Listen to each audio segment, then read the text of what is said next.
بسم الله الرحمن الرحيم. الحمد لله رب العالمين، والصلاة والسلام على أشرف المرسلين محمد النبي الأمي وعلى آله وصحبه وسلم تسليما كثيرا، وبعد، فسلام الله عليكم ورحمته وبركاته. شيخ آدم خير الله siiya maanta badan uu sheegay ma filaya inaanu cuntamo. waxaan rajaynayaa in sha allahu tacaala ilaahay ha ka abaalmariyo dadkii qabanqaabiye kulankan ee suurtogeliyey bacd allahi subxaanahu wa tacaala. habeenada dhowrka aan idinla joogo wixii aan awoodo inaan soo bandhigo. mowduucan koowaad aan ka hadlaya wuxuu ku saabsan yahay subulu inhaa'i alkhilaaf aw subulu inhaa'i alkhusuuma. muranka iyo dooda iyo isqabsiga iyo is-afgaranwaaga ismaandhaafka bini aadamka dhex mara xal ma leeyihi, see loo xallilaa? asalka bini aadamku ilaahay subxaana wa tacaala qaabku u abuuray insaanku waxay dhahdaan bitabcihi buu ijtimaaciye. kama maarmo inuu bulsho iyo dad ka mid noqdo uu la noolaado. insaanku ama qofka bini aadamka ay sidiisabana lama mid aha malaa'igta. malaa'igtu shar ma leh, khayrun bay sameeyaan. insaanka laakiin nasaacadka alla uu ku abuuray khayrka iyo sharkaba wuu weecan karaa. dabaa'icdiisaa kala gedisan, aqoontiisaa kala gedisan, masaalixdiisa iyo danuhu leeyahay baa kala gedisan. waxyaabo badan baa waxay kalifaan inuu murmo ama isqabto ama iska hor yimaado. hadduu afraad yahay, hadduu jamaacaad iyo kooxa yahay, hadduu dowlado yahay, waxaa dhacda bini aadamka in marar badan muran u dhex maro, iyadoo ay leeyihiin aslu linsaan alukhuwa watacaayush baa asal ka ah, laakiin dabcigiisa iyo masaalixdu ilaashanayo iyo makaasibta maadiga ama macnawiga ee uu raadcadeeda ku jiro baa waxay keentaa in bini aadamku in badan murmo ama iska hor yimaado ama isqabto. waxay isweydiinta leh markaas, sidee loo xallilaa? inta badan bini aadamku wuxuu ku kala gedisan yahay mushkilaadka sida loo xallilo. dadyowga maalan reer galbeedka aynu u naqaano, tajaarib mariira ama adag markay soo mareen waxay bartay qaab loola dhaqmo, reconciliation methods iyagu tajaaribtoodii ka dhaxleen. dadka muslimiinta ah ilaahay baa subxaana wa tacaala ka kafaalo qaaday inay tajaarib bashariyo badan sameeyaan. waxaa loo soo dejiyey nidaam awood u leh inuu xallilo waxa mashaakil soo dhex mara. waxaan isku dayi doonaa markaa bal caawa iyo habeenada soo socda qaar ka midaba inaan soo bandhigo fi shariica alislaamiya qaabkee loo xallilaa mushkilaadka. innagu haddaynu soomaali nahay, bini aadamka waynu la wadaagnaa bini aadamnimada, laakiin cusuurtan dambe waxaa caan noqotay in ninka soomaaliga mushkiladiisa xalliliba kari waayo. ilaa xad luqaadkii caalamka aynu terminology eraya cusub ku soo biirinay. af carabiga waa aragtay iminka akhbaarta ama jaraa'idka ama caynkano sawmalat ilqadya leh. yacni waa eray manxuuta min kelimati soomaal laga naxdiyo, laga dhilay, laga qoray, laga sameeyey. waxay tilmaamaysaa inuu dabci gariib ku yahay basharka, inuu yahay kanaynu keennay oo ah mushkiladaan xal lahayn, muran aan gebagabo lahayn, meeluu ku dhammaada aanay jirin. insaanku inuu murmaa waa min طabcih.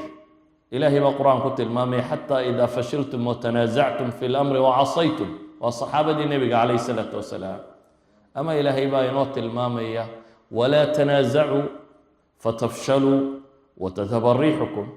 laakiin haddana cagsigeeda waxaa laynoo sheegay nisaaca bini aadamka ka dhex dhaca inuu xallayay. fain tanaasactum fi shayin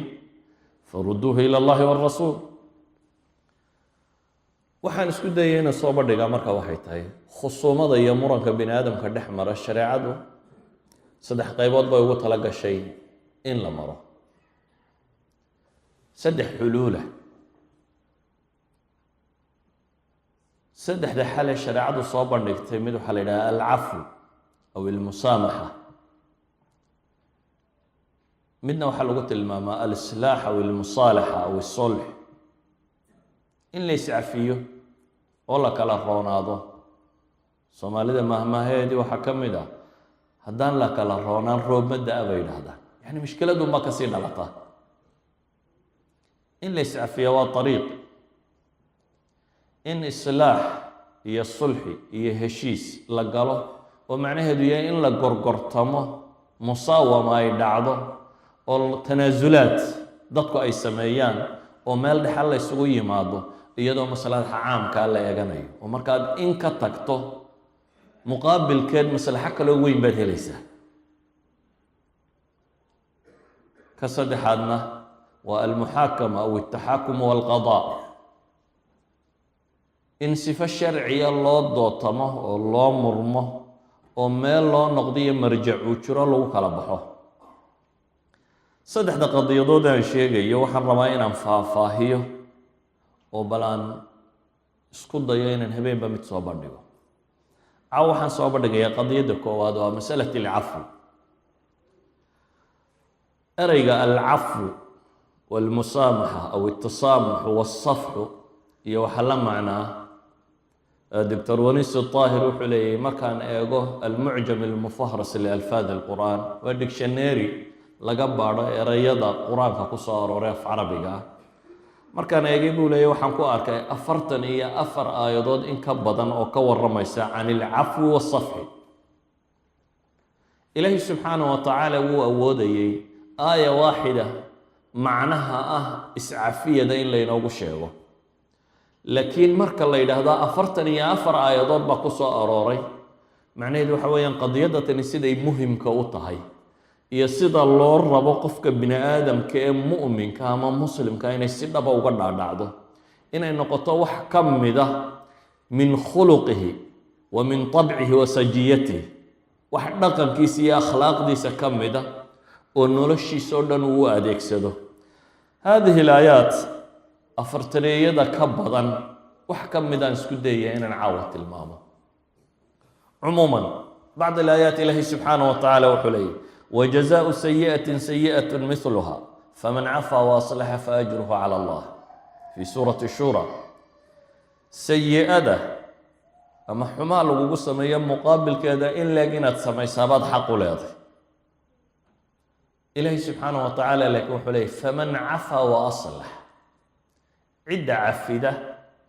إصلاح الدورة فأجره على الله بإلهي أجر كيسا كائسا رب بكركي هذا وحلا ترين كرو وكبدينه إلهي وحلي سبحانه وتعالى من هذه الآيات في سورة النساء وحكم ده إن تبدوا خيرا أو تخفوه أو تعفو عن سوء فإن الله كان عفوا قديرا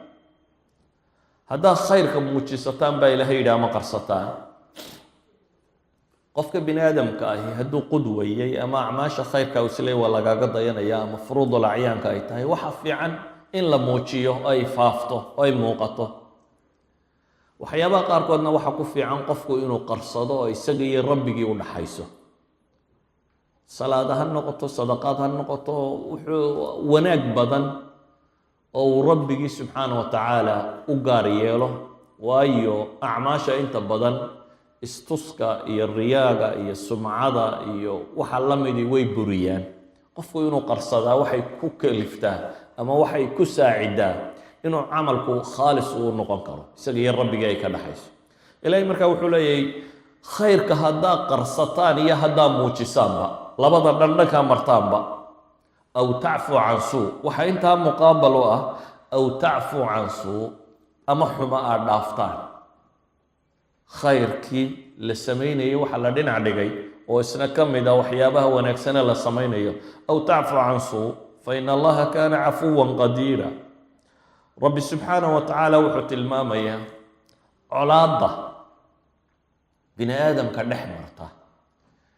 waxa lagu damiye ee ugu waaweyn inuu ka mid yahay ee colaaddaa u bedeli kara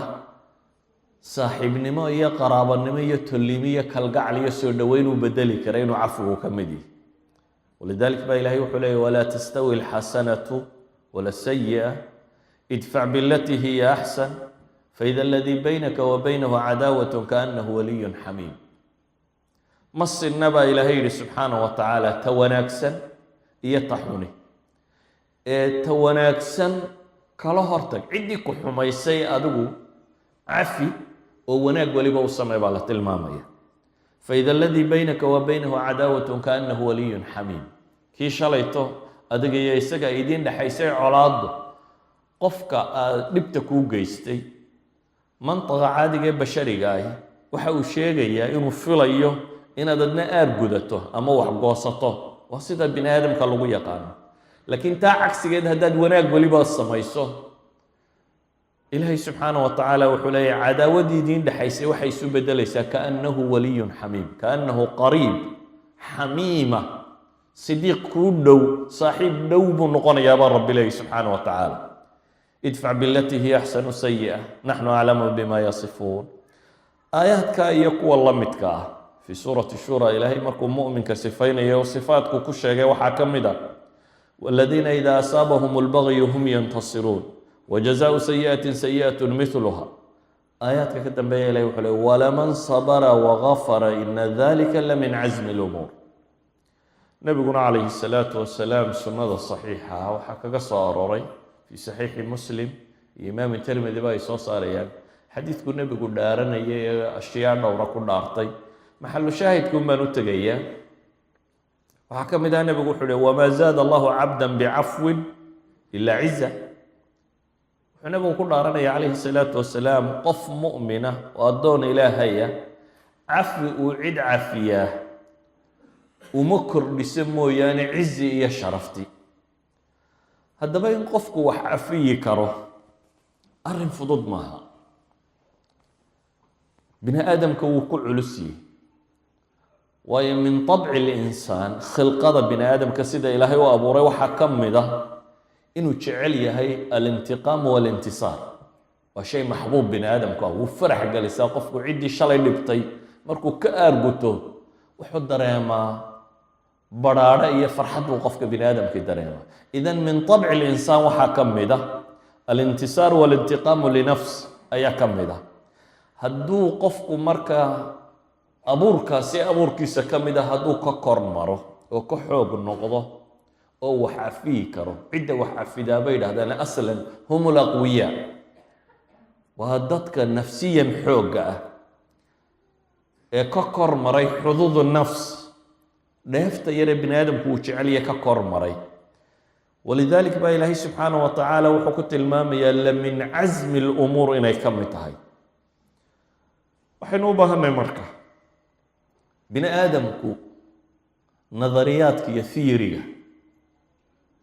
ashyaada macnawiga ee la sharxo si fiican ugama dhaadhacdo haddii aanu tusaalayaal rasmiya helin oo nolosha ka mid a waxaan isku dayayaa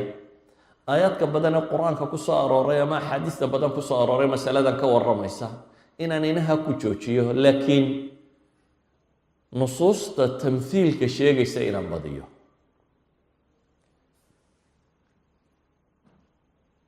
ugu horeyn waxaynu leenahay alcafwu majaalaat alxayaat oo dhan buu galaa insaanka marka cafwiga laga warramayo inta badan dadka maskaxdooda waxaa ku soo degta qof caayay ama maagay ama intan oo u cafiyey laakiin ereyga kani fi shariica alislaamiya uu ka guda ballaadhay qadaaya siyaasiya buu galaa siyaasa alkhaarijiya buu galaa siyaasa daakhiliya buu galaa qadaaya alxarbi buu galaa qadaaya shakhsiya buu galaa qadaaya alusra buu galaa noloshoo dhan baynu leenahay waa wax ka mid a sida awgeed alqaa'id annaajix qaa'idka marmuuq ee umamka hogaamiya waa sifaadka ugu horeeya ee loo baahan yahay in laga helo bini aadamka qofka jacjacoorkii ma hogaamin kare aan dul qaadanin waxba cafiyi karin walidalik baa ambiyadu sifaadkay ku sifoobaan waxa u badan oo ka mid ah cafwiga ilaahay nabigii muxamed calayhi salaatu wasalaam oo loo soo diray inuu noqdo qaa'id albashariya jamca insaaniyada dhammaanteed oo dhan bini aadam inuu hogaamiyo inuu noqdo mithaalka ugu sarreeya ee bini aadam uu kaga daydo dhaqan iyo akhlaaq iyo caqiido oo ilaahay subxaana wa tacaala qur-aankiisa ku ammaanay tilmaamayana yowma alqiyaama inuu odhan doono sayidu waladu aadam inuu noqon doono saaxibu liwaa'i alxamdi washafaacati alcudma saaxibu alxawd ilaahay isagoo nabiga la hadlaya calayhi salaatu wasalaam caynkaasi iyo ummadda tan loogu talagalay inuu mithaal u noqdo iyo hogaamiye ayaa rabbi subxaana wa tacaala wuxuu leeyahy khud alcafwa wa'mur bilcurfi waacrid can iljaahiliin muxamed calayhi salaatu wasalaam baa ilahay wuxuu leeyahy khud ilcafwa cafiga qaada baa ilahay yihi ku dhaqan samahana dadka far laakiin qofku hadduu qaa'id noqdo ama ummad hogaamiyo cid xagxagata lama waayo ama maagta ama wax ka sheegta ilahay wuxuu leeyahy waacrid can iljaahiliin wax magaratadana dhaaf adiga dariiqaagu ha noqdo inaad cafiga qaadatid jidkaagu ha ahaado sama-un inaad ka talisid oo dadka wanaag u sheegtid muqaabilka jacjacoorka kaa hor yimaada ama maangaabka ama wax magaratada wax sheegta kuwaana dhaqankaad kula dhaqmaysa ha ahaadaba ilahay leeyahy wa acrid can iljaahiliin safiiha iskaga tag dhaaf ka jeeso walidalik baa nabigu calayhi salaatu wasalaam xadiidka bukhaari warinayo axad saxaaba baa wuxuu leeyahy kaanii anduru nabigaa wuxuu yidhi calayhi salaatu wasalaam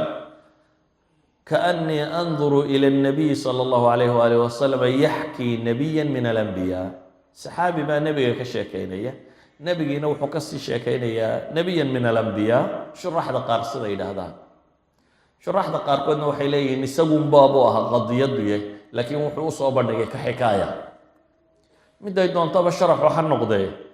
kaanii anduru ila nabiyi yaxkii nabiya min alambiyaai aadaahu qowmuh wahuwa yamsaxu اdama can wajhi wayaquul allahuma اغfir liqowmi fainahum laa yaclamuun waxaan arkayaa buu yihi nebi nebiyada ka mid ah ama moxamed calayhi salaatu wasalaam ama ambiyadii ka horeysay oo tolkii dhibay nebi waxaad garan kartaa wuxuu sheegay inay samuun ahayd abaalmarkiisuna inaanu ahayn in la dhibo isagoo wanaag sheegaya waxaa loogu abaalguday in la dhibo dabeetana dhibtu ay xad gaadho in jasad ahaan dhibaato la soo gaadhsiiyo uu dhiigga wejigiisa ka masaxayo qofka bini aadamkii marka la dhibo ee dhiig madaxiisa laga keeno inta badan wuu cadhoodaa cadhaduna waa volkaanaha maskaxda dadaday ka mid tahay ee bini aadamku markuu cadhoodo wax badan aan laga filayn baa ka soo baxa laakiin nebiga kan waxaa lagu sifaynayaa inuu yahay isagoo dhiiggii wejiga ka masaxayo haddana wuxuu leeyahay allahuma اغfir liqowmi fainahum laa yaclamuun ilaahay tolkay isaga dhaaf waayo waa wax magarato jahli baa haya iyo garaad la-aan ilaahay subxaana wa tacaala qur-aanka markuu sifaynayo mu'miniinta dhabta ee qur-aanku ka warramay oo ah sifaatu ahli ljanna baa qur-aanku ka warramaya sifaatkaasi jannada carduha asamaawaat waalardu uciddat lilmuttaqiin markii la yidhi ayaa ilaahay sifaat siiyey dadkan jannada gelaya waxaan isku dayayaa maxalu shaahidka qura inaan sharxo dadkaa sifaadka lagu sifaynaya waxaa ka mid ah ahlu janna ee muuminiinta ah min tabcihim wa sajiyatihim inay ka mid tahay dhaqankooda iyo akhlaaqdooda iyo noloshooda caadiga inay ka mid tahay waalcaafiina can innaas baa ilaah yidhi waalcaafiina waa kuwa cafiya ayo u fiirsa aayadda maaha can ilmu'miniina almukhlisiina almuttaqiin maaha ilahay wuxuu leeyay waalcaafiina can innaas والناس فيهم الكافر والمنافق والجاهل والمؤمن وغيره إلهي وحلي والعافين عن الناس وكوى الضدك عافية من طبع المؤمن هي أخلاقيات كسوى حكم ذا إن أنا هين قف أرجود الشر كبضمتي طبع كسوى حكم ذا قف عفو كبضي هيني في سورة الشورى marka ilaahay mu'miniinta sifeynayna wuxuu ku tilmaamayaa وإذا ما غضبوا هم يغفرون hadday cadhoodaan baa ilaahay yidhi subxaana wa tacaala waa kuwo dadka cafiya sijiyadooda waxaa ka mid ah alsafxu walcafwu can innaas wa xaalat alghadab aan eegno taariikhda islaamiga ah iyo nebiga calayhi salaatu wassalaam qadaaya siyaasa alumma siduu ugala dhaqmay maadaama aynu nidhi qaa'idka naajixa ama hogaamiyaha guulaystay ee la yaqaano waa hogaamiyaha dhaqankiisa uu ka mid yahay inuu cafwiga qaato nebiga calayhi salaatu wassalaam waxaynu naqaanaa inuu dagaalo galay mithaal dagaaladii uu galay waxaa ka mid ah dagaalkii uxud gaaladii quraysheed baa muslimiinta kusoo duushay nebigu calayhi salaatu wassalaam masaajidku shir ugu qabtay wuxuu weydiiyey maxaynu yeellaa miyaynu u baxnaa mise waynu joognaa dagaalkii hore beder dhalinyaro badan oo muslimiin oo aan ka qayb gelinayo dadkii xamaasadda haysay waxay idhahdeen aan baxno maxaynu gaalada halka ugu sugaynaa xagga hore aan isku aragno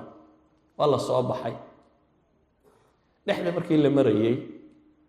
ayaa nin waayeel siyaasiya oo cabdillaahi ibnu ubay ibnu saluul la yidhaha ra'si lmunaafiqiin ninkan munaafiqnimada kursi siyaasadeed baa u geeyey inta badan bay culammadu sheegaan waayo nebi maxamed madiine wuxuu u yimi isagoo taajkiisa la tolayo dabeetana wuxuu u arkayaaba in nebi maxamed uu hogaamintii ummadda ka qaaday oo kursigiisii lumiyey ninka kani wuxuu yidhi annagoo dadkii waayeelka magaalada u dhalan inaan nala aqbali maayo dhallinyaradan iyo warkana waa la aqbalaya xawaali 1,000 nin bay ahaayeen dadka meesha marayba 300 dad gaadhayuu dib u jabsaday oo ka noqday dagaalkii 700 soo hadhaa dagaalka gashay gaaladii waa la jebiyey markii hore see taariikhda ku wada naqaano koox muslimiinta ka mid uu nebigu meel yidhi ilaaliya ayaa yidhi war gaaladii jabtaye maxaynu meesha ka sugaynaa inu xoolaa wax ka boobno haniimadu yayna dhaafi ninkii madaxda habay ka yimaadeen dagaalkii bay sida ku soo galeen waxbaa la gurtay gaaladii waa soo rogaal celisay meeshan socda waa kan muslimiintii waxaa ku dhacay marka kan jab aada u xoogan oo keensaday in 70 nin oo saxaabadii waaweynayda oo nebiga adeerkii uu ku jiro la dilo bale la tamthiil lagu sameeyo la googooyo beerka xamse qof dumar calaaliso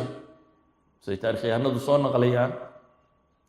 waxay gaadhay xad nebi maxamed calayhi salaatu wasalaam god loo qoday uu ku dhaco koofiyadii birta ahayd ee madaxa uu ku sita ee dhabannada ka gasho dhooshan hoose laga jebiyo dagaalku uu ku cuslaado xad in yari saxaabadii intay isba kala garan weyday iyagu dhexdooda ay isdilaan in yari oo kooxi ay ku soo hadho 9 nin baa ku soo hadhay 9kii 7 ka mid a xabad loo dilay insixaab ay sameeyeen oo buuris idhaahdeen kora buurtii uu nebi maxamed fuuli kari waayo loo fadhiistay si uu uga tallaabo meesha tan salaadii duhur uu fadhiga ku tukaday mushkilad baa muslimiinta soo gaadhay nebiga calayhi salaatu wasalaam iyo saxaabadu markii la jabay rag waaweyn oo saxaabada ka mid ah maalintan si fiican baa loo jabay goobtaas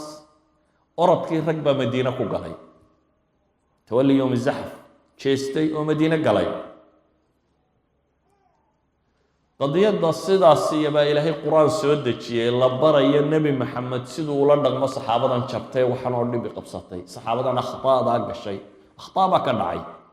ilaahay baa le minkum man yuriidu dunya wa minkum man yuriidu alaakhira laakiin nebiga sidee la yidhi ula dhaqan ilahay wuxuu leeyahy subxaanahu watacaala fi suurati ali cimraan aayaadka ku jira fabima raxmatin min allahi linta lahum walow kunta fadan galiida alqalbi lanfaduu min xawlik faafu canhum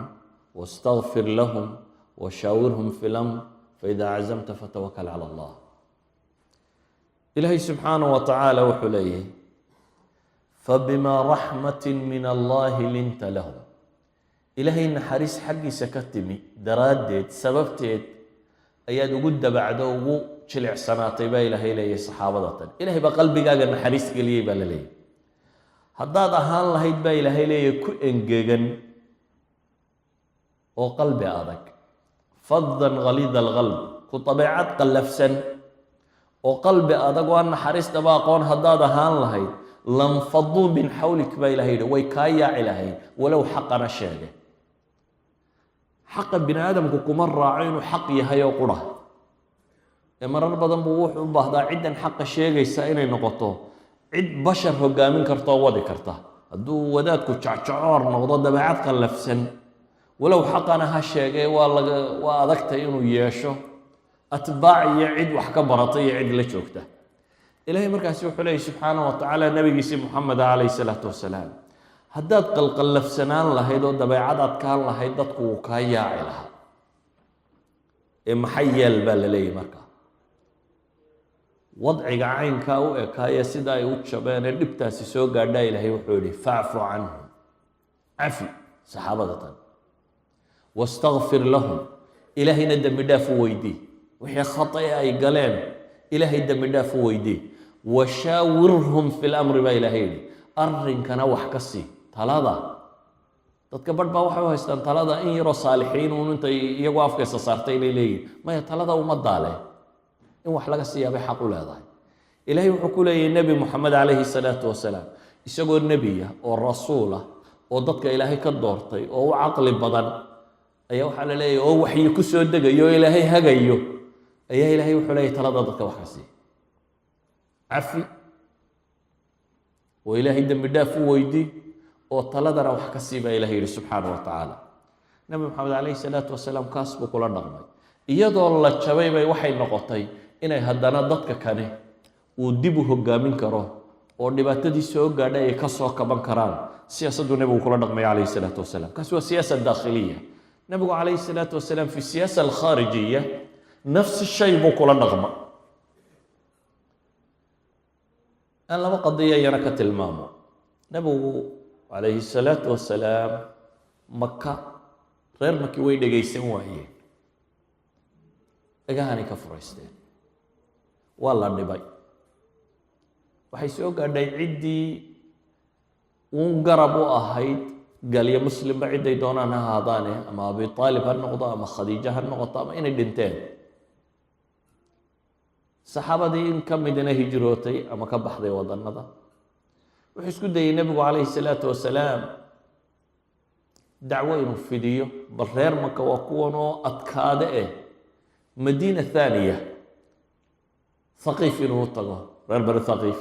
daa'if inuu tago oo dacwo ka sheego reer daa'ifna waxay kala hor yimaadeen saynu taariikhda ku hayno dhagaaday kii horeba ka daran waa la soo shiiday dumar iyo carruur baa lagu diray dhiig baa madaxiisa laga keenay gomadaha cagaha dhiiggu ka daayay nebiga calayhi salaatu wasalaam xadiidka saxiixa ku qorane wuxuu tilmaamayaa inuu nebigu leeyahay ifaaqa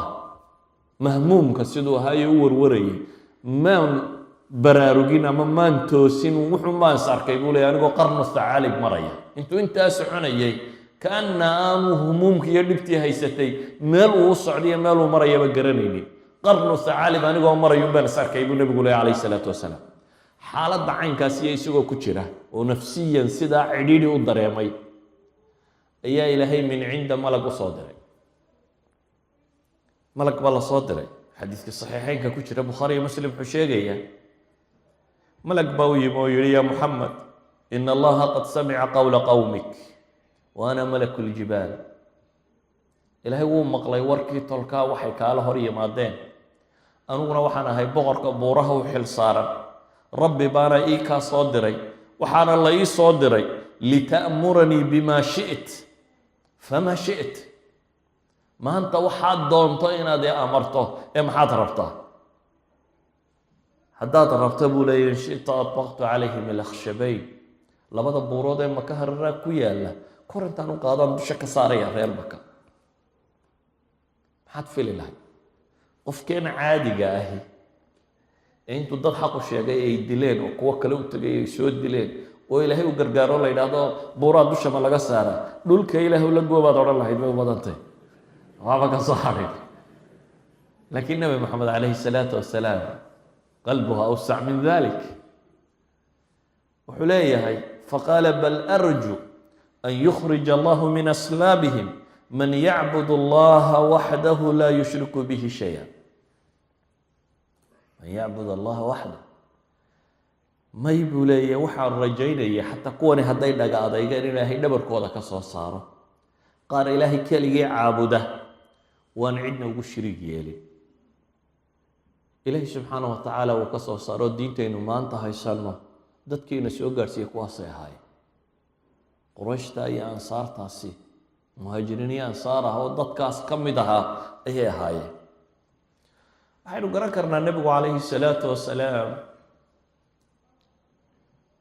fii tacaamulihi maca alxuruub, dagaaladu la galay dadka kale iyo siduu la dhaqmay. kani waa isagoo keliya, bal aan eegno isagoo ciidamo wata. nebi maxamed calayhi salaatu wasalaam 13 sano ayaa maka lagu dhibayay, isagoo madaxiisa geela cascasa la dul saaray oo baxsiyuu ka baxay maka. 12 maalmood buu dhexda kusii jiray. akhiiran wuxuu tegay maxay? madiina. madiine qurayshi kuma dayna, dagaal bay ka dabageysay. 6 sannadood oo kale ay weerar ku hayeen haddana, oo beder iyo uxud iyo khandaq iyo wixii la midi dhaceen. waxay u diideen inuu xaramka usoo cimraysto. 19 sannadood markay marayso ayay aqbaleen inay heshiis la galaan. laakiin haddana heshiisku markuu 2 sano qura jiray ayay buriyeen. sanadkii 21aad ayay haddana heshiiskii buriyeen. nimankaa 19 sannadood colaaddu u dhaxaysay, 2 sano qura intay la heshiiyeenna heshiiskii buriyey, ayuu nebigu ciidan soo qaaday. ciddii isaga heshiiska ku raacdayna dagaalada ku qaaday ayuu nebigu markaa soo duulay, isagoo 8,000 ilaa 10,000 ciidan u dhexeeya watuu maka soo galay. xoog buu qaybo ka mida maka ku qabsaday. maka markuu soo galay, qurayshi waa isu tagtagtay. waxaa la yidhaha la hadalna nebigaa loo yimi calayhi salaatu wasalaam. maxaa filaysaan buu yidhi marka. dee maanta war kale ma yaalo aan isbihinbihis ahayn. akhun kariim wabna akhun kariim, warkaasay sheegeen. walaal fiican iyo in adeer fiican baanu rajaynaynaa inaad noqoto. ahlu siyarku waxay soo wariyaan inuu yidhi inطaliquu idhabuu fa antum طulaqaa. culamaa ilxadiidna waxay dhahdaan sanadku ma asixin, laakiin sanad kale ay xasan ku sheegayaan bay soo arooriyaan, oo inuu waadhii uu nabiyullaahi yuusuf daliishaday inuu sheegay laa tahriba calaykum alyowma yakfir illahu lakum wahuwa arxamu الraaximiin. laakiin alqisa bimujmaliha waxa weeyaanun waa cafiyey. nimankii intaas oo sannadood dagaalku u dhexeeyay, wax walba la isla soo maray, markuu qabsadee kasoo xoog batay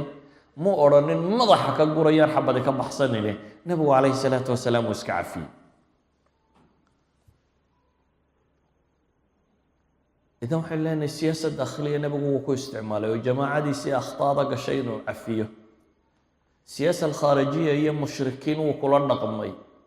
oo kuwii wax kasta u geystay markii ilaahay malakuljibaal u soo diro inuu iska cafiyo oo yidhaahdo waxaan rajaynayaa in ilaahay dhabarkooda kuwa wanaagsan ka soo saaro. oo kuwii dagaalka iyo xoogga ay isku daleen markuu isu yimaadeen uu ku xoog batay wuu cafiyey. aan eegno bisifatihi shakhsiya kuwii weeraray marka isku dayay inay dilaan ama sumeeyaan. xadiidka bukhaari, nabigu calayhi salaatu wasalaam isagoo dagaal ka soo noqday ayay meel dooxa ah 2 buurood dhexdooda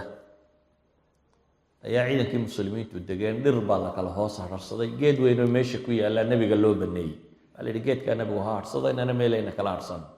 nabigu calayhi salaatu wasalaam geedkiibuu iska harhsaday. seeftii uu sitayna laan buu sudhay geedka ka mid a, dabeetana uu iska seexday. muddaa dagaalka laga soo socday, waa la daalanaa, habeen baa la guureeyey, subxii baa la socday, iyadoo la daalaya meesha la jiifsaday. gaaladii nin ka mid unbaaba iska soo dhex maray ciidankii. nebi maxamed oo geed hoos jifa buu isa soo dul taagay. seeftii nebi maxamed buu la soo baxay calayhi salaatu wasalaam. dabeetana galku ka saaray. nebigu wuxuu indhaha kala qaaday iyadoo gaal dul taagan yahay oo seeftiina gacanta ku haysto. gaalku markaa de wuxuu arkaa nebi maxamed inuu ka takhallusi karo, intuu eegay buu wuxuu ku yidhi man yamnacni mink, yaga kaa dhicinaya maanta, yaga kaa celin. nabigu calayhi salaatu wasalaam wuxuu yihi allah, ilaahay baa iga kaa dhici, waa ku celiyey. isaga uma qurqursano taasi. man yamnacni minka buu leeyay, yaga kaa dhicinaya. nabigu calayhi salaatu wasalaam mar kaluu ku celiyay haddana allah. riwaayadda bukhaari waxay leedahay seeftii buu galka ku celiyey. riwaayad kale axaadiista soo arooray waxay tilmaamayaan inay kaba dhacday. dabeetana uu nabigu qaatay calayhi salaatu wasalaam, uu isna yidhi man yamnacni mink, anigana iyaga kaa rabi haddaba. markaasuu baryootama wuxuu leeyahy ku seef qaata kii u khayr badnaa noqo, iska kay cafi. ninkiiyo halka fadhiyo nebiguna seeftiisa haystay, saxaabadii soo toostay waa u yimaadeen. nebigu qisadii buu sheegay, anigii ninkan waxaana dhex maray ma maqasheen buu yidhi. anigu halkaa jiifa oo caynkaasiya. nebigu waa iska cafiyey. waa kuma madaxweynaha maanta dunida jooga isku day dil inta lagu sameeyo odhan doona waan iska cafiya, iska baxo. never in history kuma haysaan taariikhda bini aadamkee la hayo. aan si kale eegno, nabiyullaahi moxamed calayhi salaatu wasalaam dagaaladii isaga iyo yuhuudda dhex maray waxaa ka mid ahaa dagaalkii khaybar. dagaal ku adkaaday weliba ahaa. dhowr maalmood saxaabadu ay dagaalamayeen, ay furan kari waayeen. maalintii dambe uu nebigu yihi nin ilaah iyo rasuulkiisuba jecelyihiin, isna jecel baan u dhiibayaa raayada jihaadka. cali bn abi aalib oo bakoora ku dhacday oo meel fadhiyo, calimee waa bakooraysanyaa la yidhi, u yeedha. waa ku tufay, indhaha ilaahay fay uga siiyey. cali buu u dhiibay. waa la dagaalamay. akhiiran meeshii way qabsadeen. khaybar markii la qabsaday nimankii yuhuudeed waxay dhahdeen maxaa tala ah, xoog wax iskaga dhicin weyne maxaynu yeelnaa? mu'amara thaaniya, waxa la yidhaha subayno ka takhallusan. neef adhiya ayaa halkan loo shiilay. dabeetana waxaa la yidhi xagguu u jecel yahay, diraac buu ugu jecel yahay baa la yidhi, neefka sumeeyo halkaa sunta ku badiya baa la yidhi, meeshuu isagu jecel yahay. nabiga calayhi salaatu wasalaam baa neef adhiyoo la moofeeye loo keenay iyo saxaabadiisii. hadiyaadka ma diidi jirin nebigu. soo fadhiistuu yidhi saxaabadiio cunis baa lagu dayey. ilaahay baa uu waxyooday in neefkani sumaysan yahay. diraacu kor u qaadaa u sheegay inuu sumaysan yahay. dabeetana nabigu calayhi salaatu wasalaam intuu dhigay buu wuxuu yidhi yuhuud wixii halkan jooga bal igu yeedha. waa loo yeedha. wuxuu ku yidhi nabigu calayhi salaatu wasalaam innii saa'ilukum can shayin fahal antum saadiqay canhu. yahuuday waxbaan idin weydiinayaa ee run ma ii sheegaysaa? haabay yidhahdeen run baanu kuu sheegaynaa. wuxuu nabigu ku yidhi man abuukum, yaa aabbihiina, yaa ku abtirsataan? waxay idhahdeen fulaan binu fulaan, reer hebel baanu nahay. kadabtum bal abuukum fulaan buu nabigu yihi, been baa ii sheegaysaan. aabbihiin hebel maahee reer hebel baa tihin, hebel baa ku abtirsataan. waa runtaa bay yidhaahdeen. war waxbaan idin weydiinayaa marka loo ku celiya, run ma ii sheegaysaan? haabay yidhaahdeen. waayo haddaanu been sheegno dee waabaad garanaysaa bay yidhahdeen, saadkan ba u garatay. wuxuu ku yidhi nabigu calayhi salaatu wasalaam man ahlu naar, naarta yaa gelaya? waxay yidhahdeen in yar baanu anagu ku jiraynaa, dabeetana idinkaa nooga dambaynaya. yahuudi waxaan rumaysantahay 40kii cashe ee ay dibiga caabudeen inay iyagu intaa la cadaabayo, kadibna dadka kale lagu gurayo iyagoo ay ka baxayaan. waxay dhahen waxoogaa baanu anagu ku jiraynaa, laakiin idinkaa nooga dambaynaya. nebigu wuxuu ku yidhi ikhsa'uu fiiha wallaahi laa nukhlifukum fiiha abada. ku hooge ilaahay baan ku dhaartay inaanan weligiin idinka dambaynin naartuu ku yidhi. war waxbaan idin weydiinaya, run ma ii sheegaysaan bay idhahdeen. nacam ya abalqaasim baa la yidhi, run baanu kuu sheegaynaa baa la yidhi. wuxuu nabigu ku yidhi calayhi salaatu wasalaam hal jacaltum fi hadihi shaati summa, neefkan adhiga ah sun ma ku darteen, ma sumayseen hilibkan? marka kan warku wuu ku cadiyey, waxay sameeyaan oo kala garan maayaan. qaaluu nacam bay idhahdeen, waa sumayno. qabqabtoo laaya nebigu ma odhan. wuxuu yihi famaa xamalakum calaa hada, maa xamalakum calaa dalik,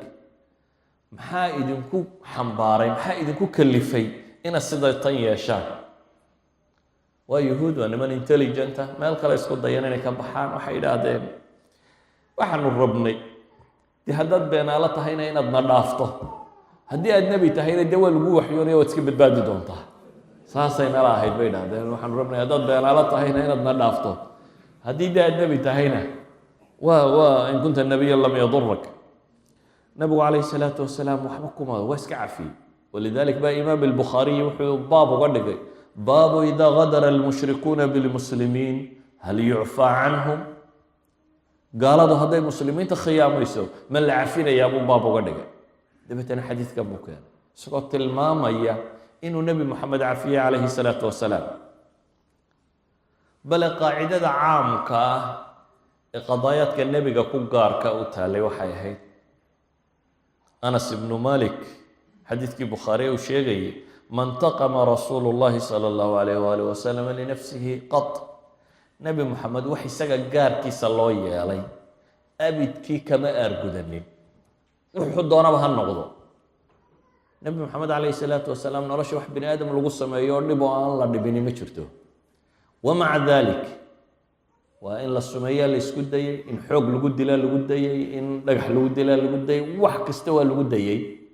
haddana man taqama linafsihi qad qaacidadiisu waxay ahayd buu leeyahy khaadimkii 10 sannadood u shaqaynaya anas ibnu malik nebi moxamed calayhi salaatu wasalaam abidkii ma aargudanin dabcigiisaba kama mid ahayn waa kuma ra-iiska ama boqorka maanta dunida jooga inta la sumeeyo odhanaya khalluuh sii daayo odhanaya nebi moxamed calayhi salaatu wasalaam laa khiyaano cudmaa buu ku qaaday walaa waxbuu ku qaaday oo iska cafiyey waxay leenahay bini aadamka colaadaha dhex mara maxaa ugu dhib badanee ka dhici kara waa dil soo maaha wax dil ka weyn miyuu bini aadam ku dhacda dil baa ugu badan dilka baa ilaahay wuxuu leeyahy subxaana wa tacaala fii baabi dimaa faman cufiya lahu min akhiihi shayun faatibaacu bilmacruufi wa aadaa'un ilayhi biixsaan dalika takhfiifu min rabbikum waraxma ilahay wuxuu leeyahy faman cufiya lahu min akhiihi shay ciddii laga dhaafo min akhiihi iyadoo dil dhacay baa qur-aanku wuxuu tilmaamaya walaalnimadii islaamiga ahayd weli inaanay go-in in dadku iyagoo isdilay oo dhibi dhex martay haddana alukhuwa alcaama fi lislaam inaanay weli dhammaanin markaase waxaa la yidhi ninka walaalkii wax ka mida laga cafiyo dilka fi shariica waxaynu naqaanaa qofka dil geysta qisaas baa lagu leeyay ama qawad baa lagu leeyay macnaheed waxay tahay in lasoo qabto oo la keeno kaysku hadduu ku caddaado ciddii weliyu damka ahayd ee dhiigga lahayd waxaa u bannaan inay yidhahdaan ha la dilo naloo dilo qofkan waxaa u bannaan inay dilka ka cafiyaan oo ay mag qaataan bale waxaa u bannaan bay culimmada qaar leeyihin inay siiba daayaan walaa mag walaa waxba toona aanay qaadan inuu toos u cafiyo idan wixii ugu adkaaya bini aadam dhex mara waa dil dilna ilaahay wuxuu leeyahy qofkii walaalkii wax ka mida laga cafiyo maxaa jira faatibaacun bilmacruuf ay facala alcaafi kii wax cafiye waxaa korkiisa ah itibaacun bilmacruuf inuu magtiisa iyo wixii uu qaadanayo sama uu ku weydiisto kii wax laga cafiyeyna adaa-un ilayhi biixsaan baa isna korkiisa ah inuu si wanaagsan magtiisa ka bixiyey iyo wixii kale laga rabay dalika takhfiifu min rabbikum waraxma baa ilahay yidhi kaasi waa takhfiifu min rabbikum waraxma waa fudaydin alla idin fudaydiyey subxaanahu wa tacaala waxa dilka ka hooseeya ee dhaawacyada ah ee isagana qisaastu ka jirto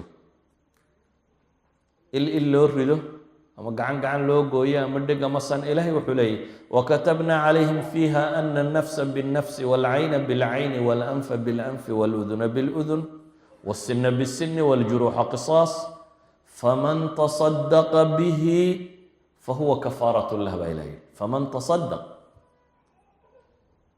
nafta naf baa loo gooyaa isha il baa loo ridaa sanka san baa loo jaraa dhegta dheg baa loo gooyaa iliga ilig baa loo ridaa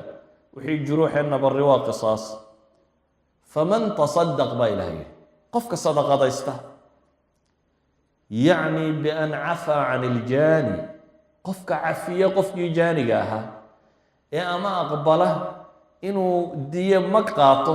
juruuxaad iyo ishii inaanu odhan ishii ha layga ridee magteedu inuu qaato amaba cafiyey fahuwa kafaaratun lahu baa ilahay yihi subxaana wa tacaala. idan ayuha alikhwa, nolosha dhibta bini aadamka soo martaa noocay doontaba ha noqotee cafigu wuu galaa. sida awgeed baa anas ibnu malik xadiidka abu daawuud iyo nasaa-i iyo ibnu maajaba warinayaan, sheekh alalbaanina saxiixa ku tilmaamay, wuxuu nabigu leeyay calayhi salaatu wasalaam, anas ibnu malik baa wuxuu yihi maa ra'aytu nabiya sala allahu calayhi waaalih wasalam rufica ilayhi shayun fiihi qisaas ilaa amara fiihi bilcafw. maan arag buu yihi nebiga calayhi salaatu wasalaam oo loo keenay shay qisaasi ka sugan tahay ilaa iyo wuxuu yihi warbar horta iscafiya. nebigu wuu celiyey inay iscafin karaan buu ku dayay.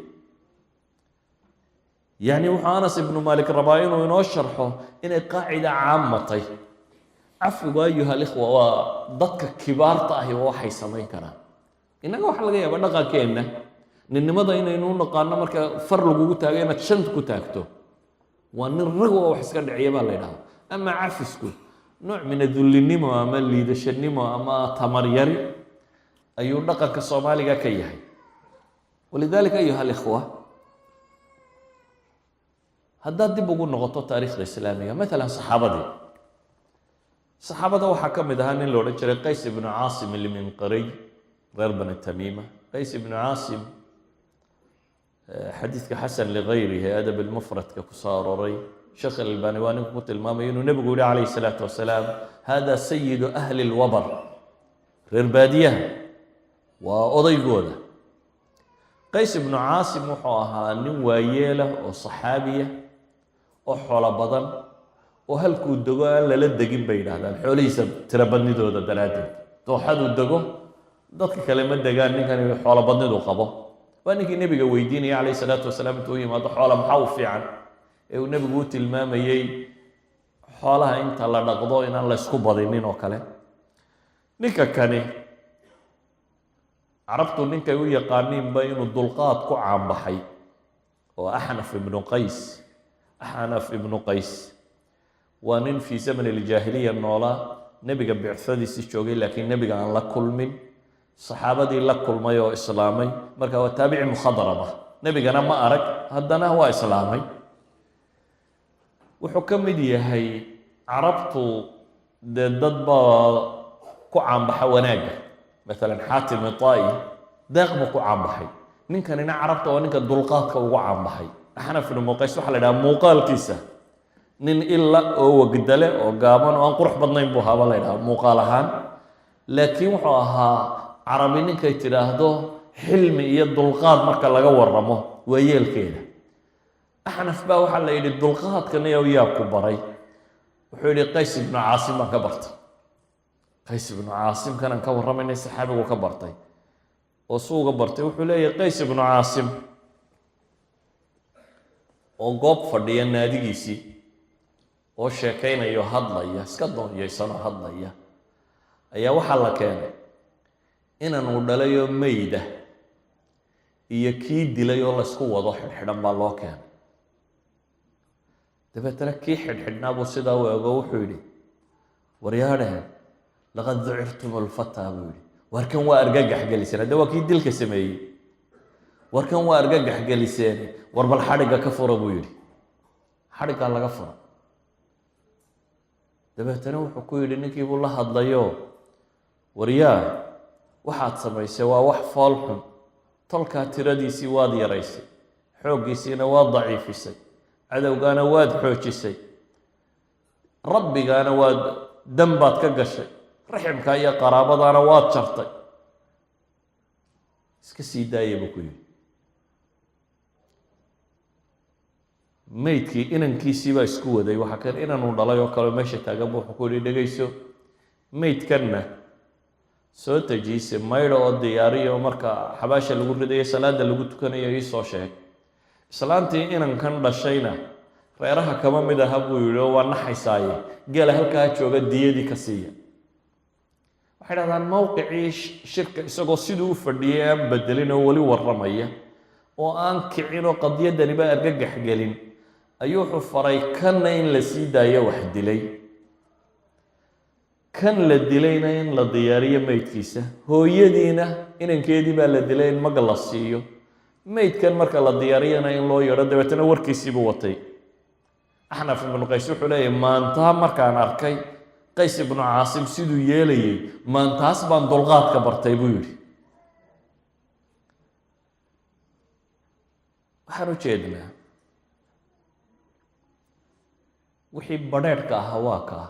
ama hadduu khata isagu u dhacaba isnaan xadiidka bukhaari idiin tilmaamo ghaswat uxud markay dhacday wakhtiyadii muslimiintu ay iskala garan weyday isdilaysay markii calankoodii raayadii ay eeganayeen mascab ibnu cumayr la dilay jabkii uu ku bilaabmay ayay isba kala garan waayeen dabeetana muslimiinta dhexdooda isdishay xudayfata bnulyamaan ayaa wuxuu arkay aabbihii xudayfe iyo aabbihii ghaswatu bader markii lagu jiray bay madiine yimaadeen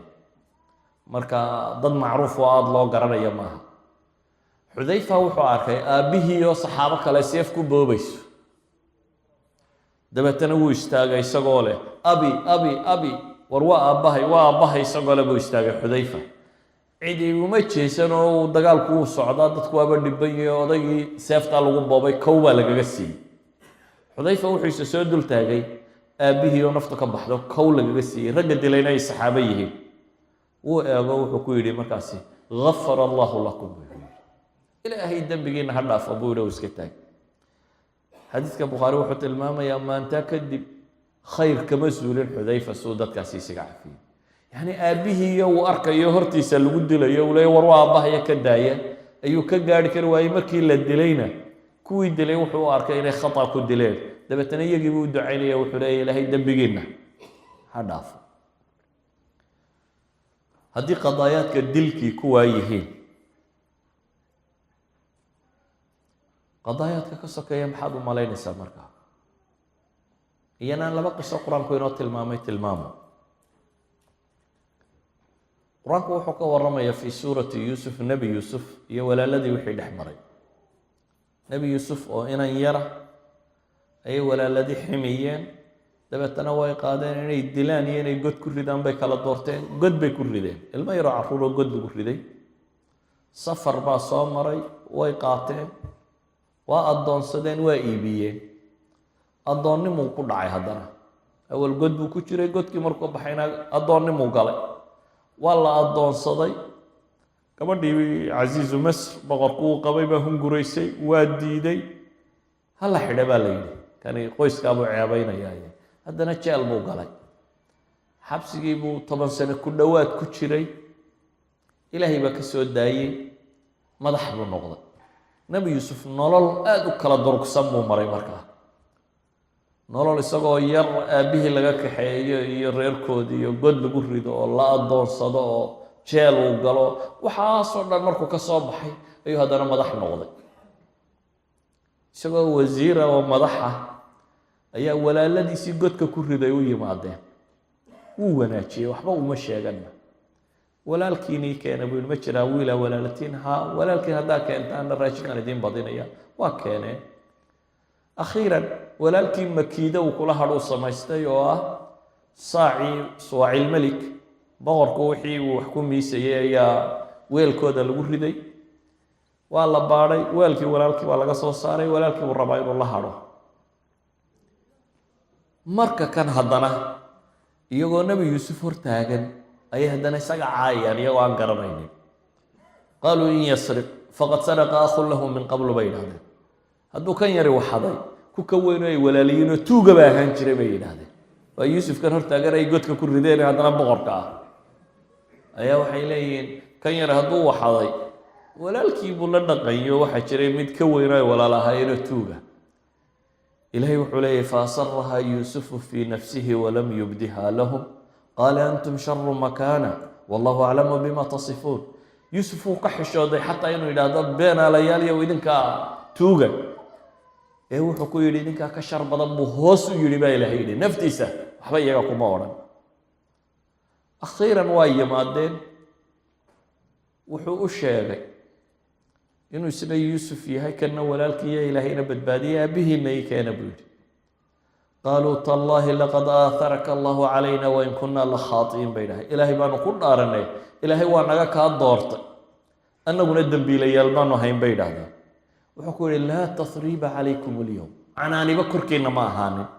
yakfiru allahu lakum ilaahay dembigiinna ha dhaafo wa huwa arxam araaximiina iska taga yacni yuusufkii ay godka ku rideen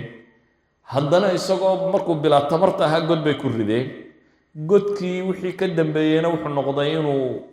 addoonnimo iyo xabsi uu galo waxaasoo dhan isagoo soo maray ayay haddana cay ula yimaadeen isagoo madaxa waxaasoo dhan buu ka cafiyey bale culammadu waxay idhaahdaan yuusuf reer kala lumay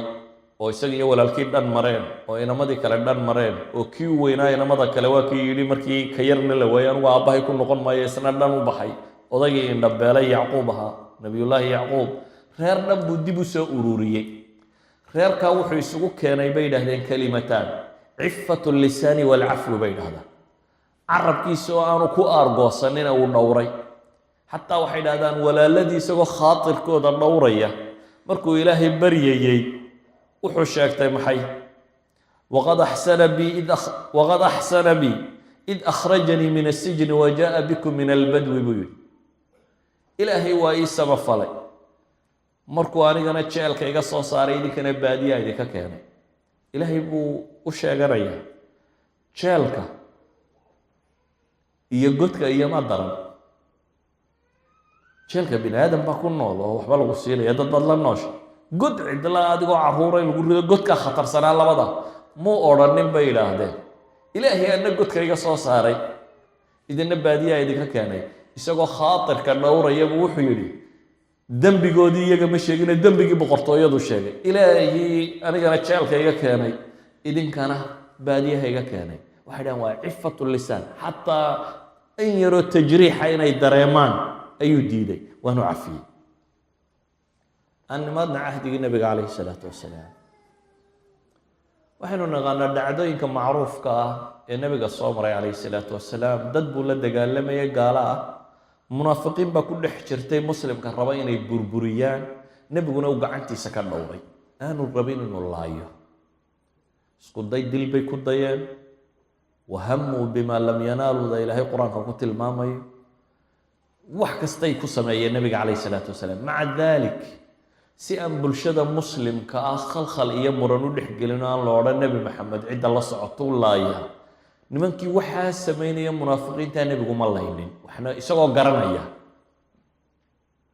bale saxaabada qaarkood xudayfa binulyamaan u sheegay hebel inuu munaafiq iyo hebel munaafiq iyo hebel munaafiq iyo hebel munaafiq iyo wuu sheegay magacyadooda biasmaa'ihim buu qaar ugu sheegay haddana nebi maxamed ma laynin isagoo ilaalinaya sumcadda ummadda muslimiinta oo leh markay yidhaahdeen aan dillo waa munaafiqaniye wuxuu nebigu ku yidhi waxaan kaa baqayaa inay dadka kale ku sheekaystaan nebi maxamed ciidankiisu laaya dadkiisu laaya waa xujoobay inuu yidhaahdo nebigu calayhi salaatu wasalaam munaafiqiintaasi dagaal bay ku qaadeen dagaalkay ku qaadeen waxaa ka mid ah cirdigiisa iyo sharaftidiisa inay wax ka sheegaan inay yidhaahdaan nebi maxamed xaaskiisa ayaa nin kala raacday oo zinaysatay caaisha radia allahu canha ilaahayna saxaabadii wuu itixaamayo nebigaba wax waxyiya oo masalada ku saabsan bil baan laga soo dejinin bil baa magaaladu war a waday caaisha zinaysatay nebi maxamedna aamusna waxyina samada uu ka iman waayey caaisha ay xanuunsatay oo gurigii aabaheed iyo hooyadeed la geeyey oo warku tiro batay warkaa tirada batay dadkii runta mooday saxaabaan munaafiqiinta ka mid ahayn baa ku jiray saddex baa ka mid ahaa ninkii gabyaaga ahaa ee xasan ibnu thaabit la odhan jiray warkaa run buu mooday dadka faafiyo ku jira xamna bintu jaxash warkaa run bay mooday zaynab walaashay oo iyana waxbay sheegtay mistax ibnu athaat nin la yidhaahda isna run moodo wax sheegay ninkan mistax la yidhaahdo abibakar waa qaraabo waayo mistax hooyadii iyo abibakar baa habro wadaaga marka abtuu ugu toosayey mistax baa nin muhaajira oo maka raggii ka soo hijrooday diintooda la soo hijrooday laakiin wuxuu ka mid yahay fuqarada muslimiinta abibakar baa beeliya isagii hooyadii laakiin warkan buu run mooda uu ka qayb galay bil kadib baa ilaahay qur-aan soo dejiyey caasho looga markhaati furayo inaynay zaaniyad ahayn ciddii tidhaahda caasho waa zaaniyad ilaahay buu beeniyey uu ku gaaloobaya ilaahay baa qur-aan soo dejiyey ilaa caaisha xuma kuma dhicin kuwii warkaa sheegana inay munaafiqiin yihiin abibakar culamaa ilxadiid markay ka warramayaan waxay ku tilmaamaan inuu yahay nin xaruuriya nin cadhab kulul buu ahaa markuu cadhoodo mawaaqifta axaadiistu ay ka soo arooraysaa inaad ka dareemaysaa inuu cadho kululaa laakiin nin qabsoomana wuu ahaa oo marka xaqa loo sheego markaaba cadho burburka uu ka baxo abibakar wuu cadhooday wuxuu ka cadhooday ninkaa gurigii nebiga wax ka sheegay ee inanta yar ay qaraabada yihiin wax ka sheegay ee abibakar dhowri waaye ee uu ninkaa biilinaya wax siinaya wuu ka cadhooday cadhadii buu abibakar waan dilayaa iyo waan argoosanayaa iyo waxbaan yeelaya baabkaa ma marin abibakar wuxuunbuu ku dhaartay war wax dambe ku siin maayo dhaaf waxba biil dambe inaanu siinin ayuu ka dhaartay ilaahay baa qur-aan soo dejiyey innaga wax laynagu barayo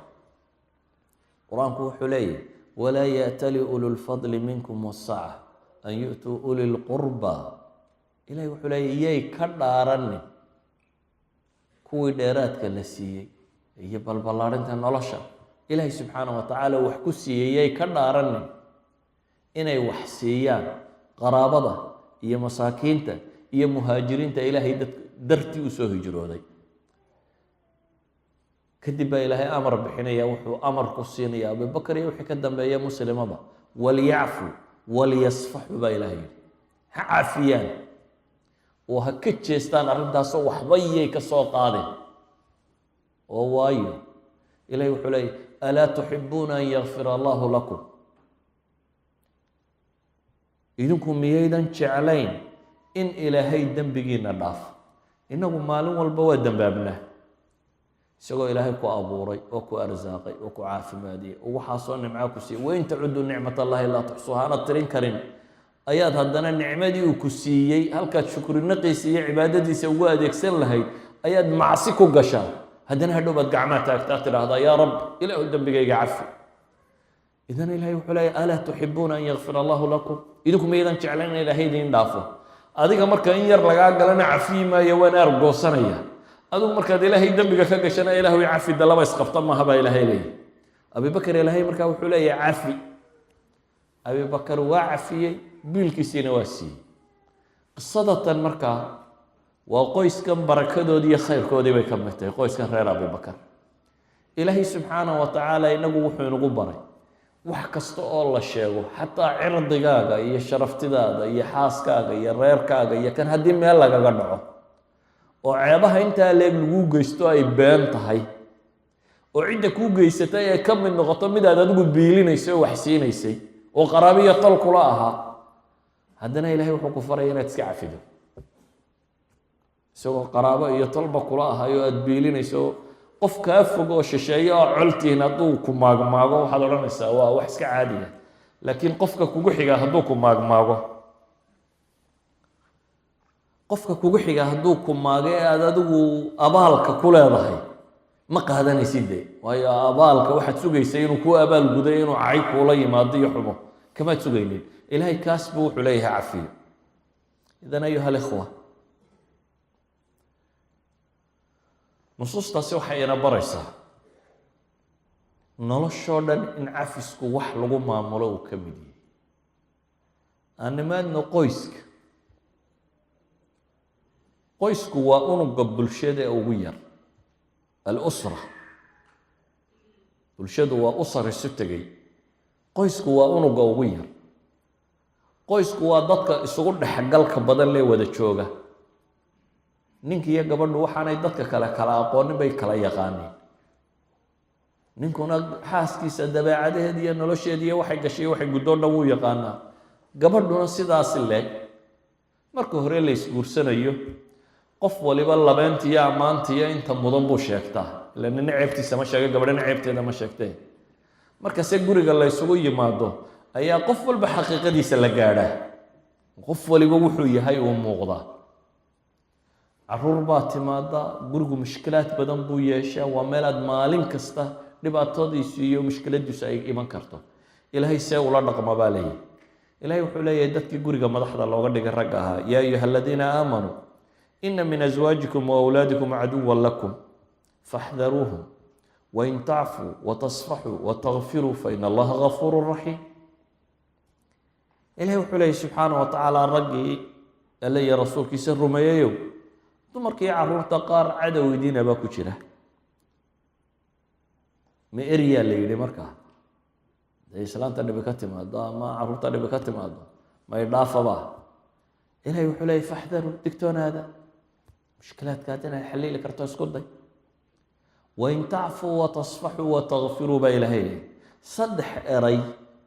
oo saddexduba macnayaal isku dhodhow sheegaya oo saddexda midba ka kale xoojinaya ilaahay isticmaalay wain tacfuu haddaad tirtirtaan haddaad dhaaftaan watasfaxuu ka jeesataan watakfiruu intaaba haddaa yeeshaan baa ilaahay leeyahy faina allaha gafuuru raxiim baa lagu yidhi markaa ilaahay isaguna waa mid dembi dhaaf badan oo naxariis badan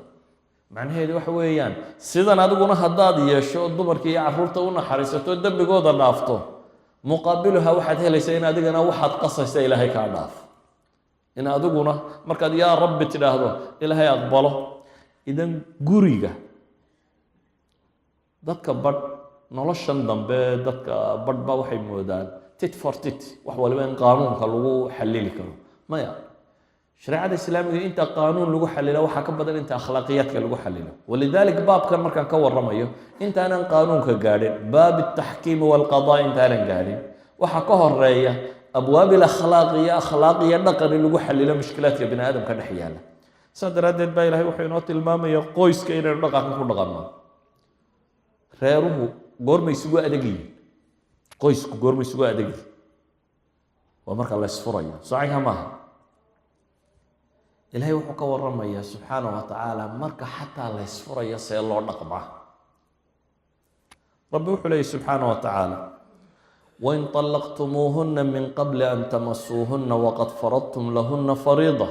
fanisfu maa faradtum ila an yacfuuna aw yacfuwa aladii biyadihi cuqdat الnikaax waan tacfuu aqrabu litaqwa baa ilahay rabbi subxaana wa tacaala wuxuu yihi haddaad dumarka furtaan inta aydan is arag ama aydan hoy wada seexanin haydan istaabanba iyadoo u samayseen meher a u magacowdeen sadaaq yacni adduunka laysku mehersado iyadoo la magacaabay xaalku muxuu noqonayaa yacni nin iyo gabadh baa isguursaday weli may aqal gelin innaga dee caadadeenna in la magacaaboba weeyaane waktigaasna meherkii waa la sheegay gabadhu intaasay meher u leedayna wadaadkii meherinayaa sheegay waxaa timi inaa isfurtaan haddana idinku aan is arag waxay noqotay in la kala noqdo ilahi wuxuu leey hadday taasi dhacdo oo aad dib u kala tegaysaan shareecadii waxay sheegaysaa gabadhu meherkaa nuskeed bay leedahay haddii 4,000 lagu meheriyey 2,000 bay leedahay kaasi waa qaanuunka marka la eegayo amaa dhaqanka iyo akhlaaqda ilaahay wuxuu leeyahay ila an yacfuuna aw yacfuwa aladii biyadihi cuqdat nikaax labada dhan mid uun wuu cafiyi karaa gabadhuna way odhan kartaa war waxba ha nusnusaynay nuskana waan kaa cafiya iska tag hadda waa la ysfurayaa laakiin waxaa la tilmaamayaa inay gabadhu waxani waa xaqeedana way ka tanaasuli kartaa hadday iyadu rabto haddaan la qasbin hadday tidhahdo war nuskana qaado iska tag xaq bay u leedahay ninka laftiisu hadduu yidhaahdo naa waxba ha nusnusaynin iska wada qaado meherkaaga isna xaq buu leeyahay waa wada siin karaa ilaahay wuxuu ina leeyahay markaas wa an tacfuu aqrabu litaqwa inaa wax cafidaan ayaa alla kacabsiga u dhow baa laynoo tilmaamaya xataa xaaladda ugu adag ee ah in qoysku kala tago oo reerku kala baxo ayaa ilaahay wuxuu leeyahay cafiska ha ilaamina noloshun baa labadiina u suurtogeli weydaye qof waliba bulshada cid kale ay uga suurtagal ha doono laakiin hayse xagxaganina baa rabbi leeyahy subxaanahu wa tacaala waxaan leenahay marka noloshoo dhan baa cafigu hadday mid siyaasiyati hadday siyaasad daakhiliyati hadday siyaasa khaarijiyatay hadday xuruubtay hadday isku day diltay hadday sumayn tahay hadday madaxweyne laysku dayo in la dil waxoo dhan cafisku waa ariiq ka mida ariiqa muranka lagu joojiyo xadiidka abu daawud iyo tirmidiba warinaya nabiga calayhi salaatu wasalaam laga soo aroorinayo sheekh alalbaanina saxiixa ku tilmaamayo isagoo nabigu jooga baa nin u yimi markaasuu wuxuu uhi yaa rasuul allahi kam nacfu can ilkhaadim ilaahay rasuulkiisiiyow khaadimka shaqaalaha imise goor baanu cafinaa nabigu wuu iska aamusay calayhi salaatu wasalaam ninkiiba hadalka ku celiyey haddana ilaahay rasuulkiisiiyow imise goor baanu khaadimka shaqaalaha imise goor baanu cafinaa markaasuu nebigu haddana aamusay mar saddexaad buu ku celiyey uu leeyahy shaqaalaha imise goor baanu cafinaa nabigu calayhi salaatu wasalaam markaas buu wuxuu ku yidhi cufuu canhu fi kulli yowmin 70 mara buu nebigu yihi maalin kasta 70 jeer cafi buu nebigu yihi calayhi salaatu wasalaam qofkii shaqaala ahaa ama shirkad ha kaaga shaqaynayo mudiiro ahaw ama guri ha ka shaqaynayo ama wuxuu doonay waa qof shaqaalaha shaqaalaha imisaanu cafinaa markay ku celceliyeen nebigu wuxuu ku yidhi 70 jeer cafi أيها الإخوة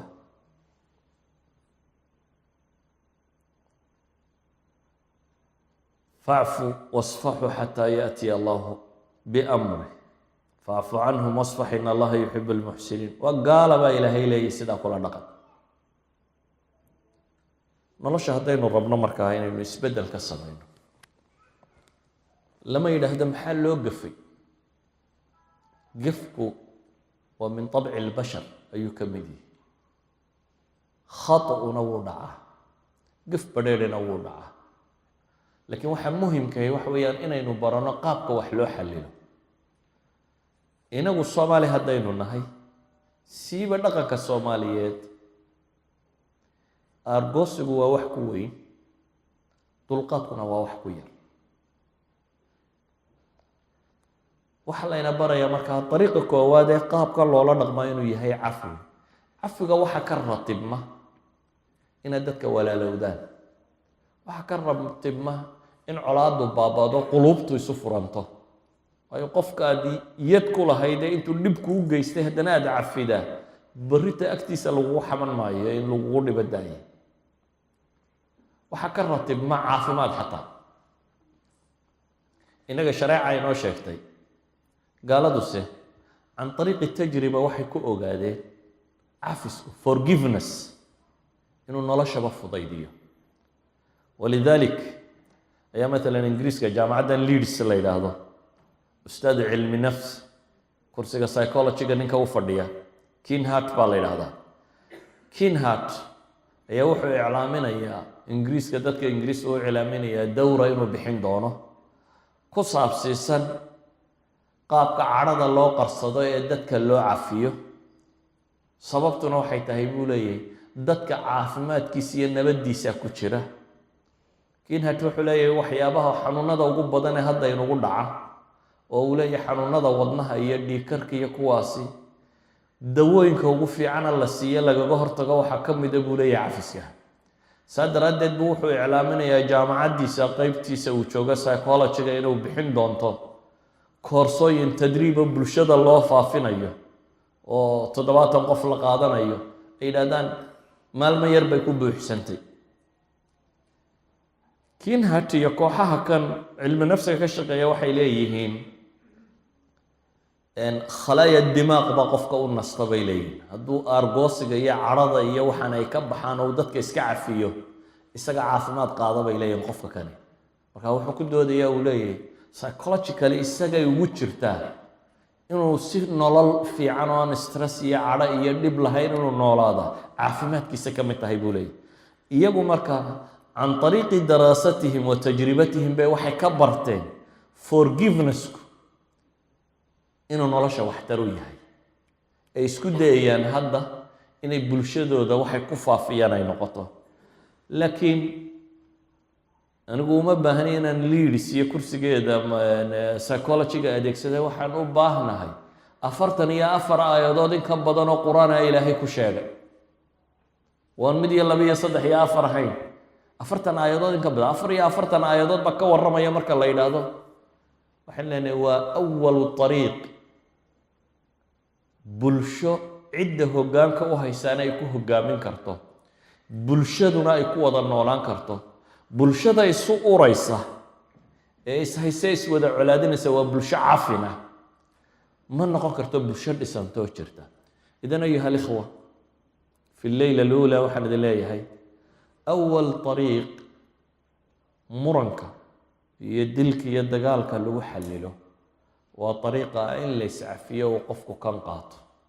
wa ilaa ariiqa labadan habeen dama ka warramo. sala allahu cala nabiyi muxamedin wcala alihi wasaxbihi wasalam walxamdu lilahi rabbi alcaalamiin.